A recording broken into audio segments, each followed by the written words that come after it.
So when you have an object moving through a medium, then if the object is moving faster than the waves in that medium, then you can have a shock wave. So the most common example of this effect is a plane moving through the air. If it's going faster than the speed of sound in air, then it creates what we call a sonic boom. And so we have names for the speeds of sound in air that planes go. It can be Mach 1, which is going at the speed of sound. Mach 2 is twice the speed of sound, and stuff like that. And so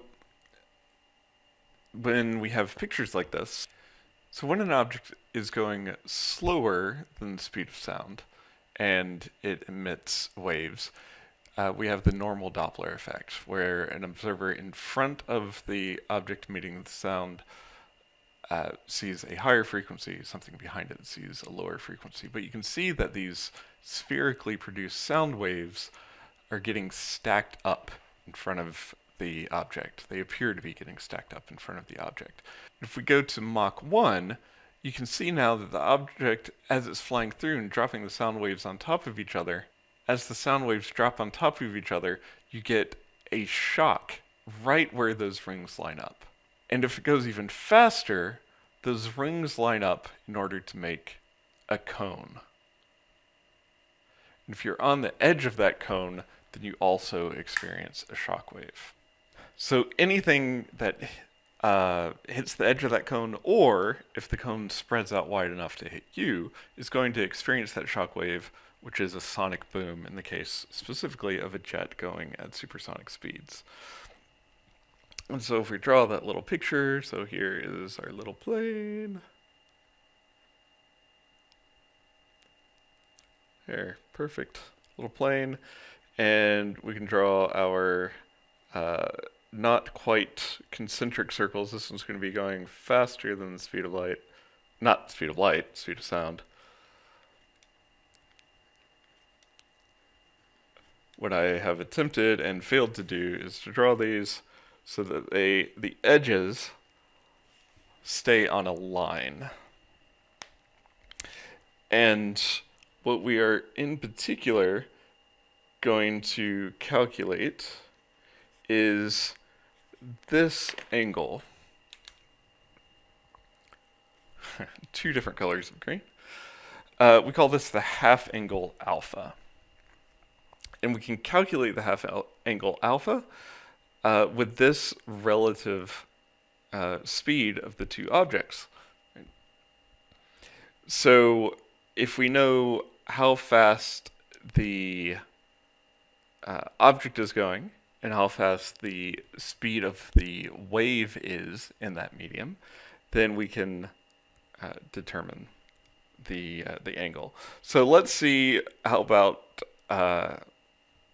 Mach 2, for example, the case that we saw with the jet. So v is the speed of the wave. I know this seems notationally a little bit confusing. This is an O here, not a 0. This should make sense because if you're going to do the arc sine of something, the number inside has to be less than 1, right? So the higher speed has to be the one in the bottom. So this is the speed of the wave, or speed that the wave travels in the medium. So this is the speed of sound in our case. And VO is the speed of jet. So we're going to first, before these two examples, calculate what alpha would be. So alpha will be arc sine, and we do know what the speed of sound is. We're using the speed of sound at standard temperature and pressure, which is 343 meters per second. But we don't actually need it in order to do this calculation because the jet was going Mach 2, right? So the speed of the jet is twice the speed of sound, so 1 over 2. And the arc sine of 1/2, I think, is 36 degrees, but let's just see. Arc sine of 1 over 2. You know what? I know trig, I promise. Arc sine of 1 over 2 obviously is 30 degrees. Okay, and then we're going to go ahead and we'll just do one of these.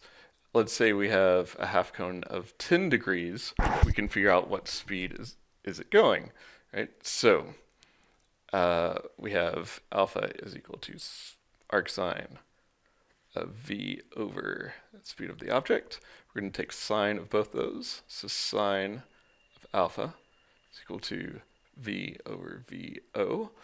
And we can divide here in order to get v object is v over sine alpha. Now we do have to keep track of which one is the plane and which one is sound, right? And this is something that you should pay attention to here.